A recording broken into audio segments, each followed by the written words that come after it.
On this video, we are going to give you a lap around Nagios Core. We are not going to install anything. We are going to use a demo system that is provided by Nagios Corporation itself. So we have enough data to show you. If we did create a lab for our own, it would be hard to create this amount, to show this amount of data that their demo shows. Nagios Corporation has demos online for all of their products. Nagios Core, which is the open source like you have seen yesterday. There is a demo for Nagios Fusion. There is a Nagios for Nagios Network Analyzer, and there is a demo for Nagios XI. So you can see for yourself how the system works without having to install anything, since they have some demo setups that you can use. You cannot change the data, but you can see them in action. So I will just open a new window here, and we can see here that the demo system has some credentials. For example, we can enter with an admin credential, or we can use a read-only credential, or even a user with advanced access or just normal access. So we'll show it with an admin just to show you everything. And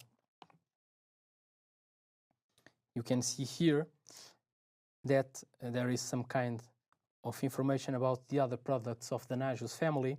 This is the Nagios Core, and typically we start with a tactical overview that gives us the entire view of the systems being monitored. On top, we have the hosts, that typically means servers. We can see here that seven hosts are down, 41 are up, and there is one pending. And then we can drill down and we can see the services that are running inside all those hosts. Regardless of the hosts that they are running in, and each host can run more than one service, you can see at a glance which ones have problems, which ones have warnings, and which ones are okay. So, and you can drill down into this kind of information. You can also, for example, see a map, and this shows a map of all the systems that are being monitored. You can see here all the hosts, and then you can drill down into them in order to see the services that are being monitored itself. We'll now go into the host list itself, and we can see here all the hosts that are being monitored.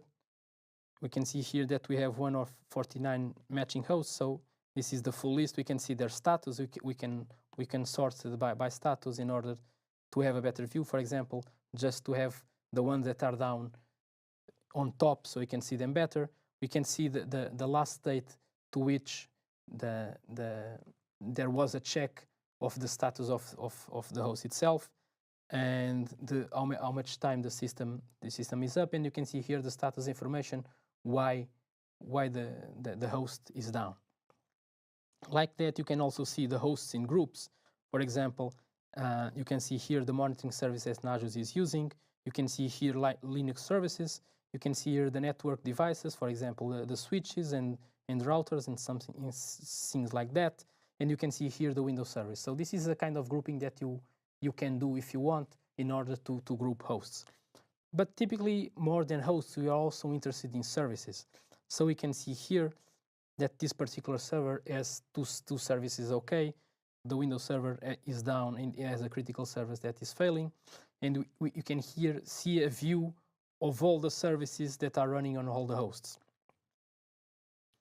Apart from that, you also have reports. For example, you can see the availability of your hosts in the last 7 days, how much is their uptime.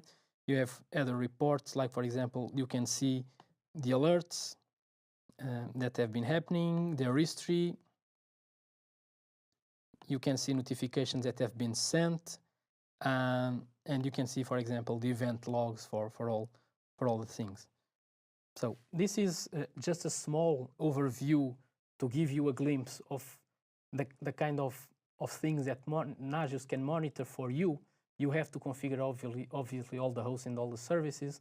The Nagios XI allows you to configure that using a browser. On the core, you have to do it manually with configuration files and agents.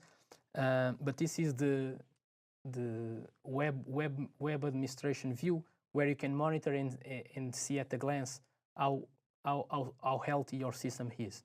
So this now I would consider for you to go to the Nagios site itself and use the demo site for either Nagios or Nagios XI, which is a nicer interface, so you can figure for yourself the feature that it supports, so you can investigate a little better after reading the course on Nagios Core.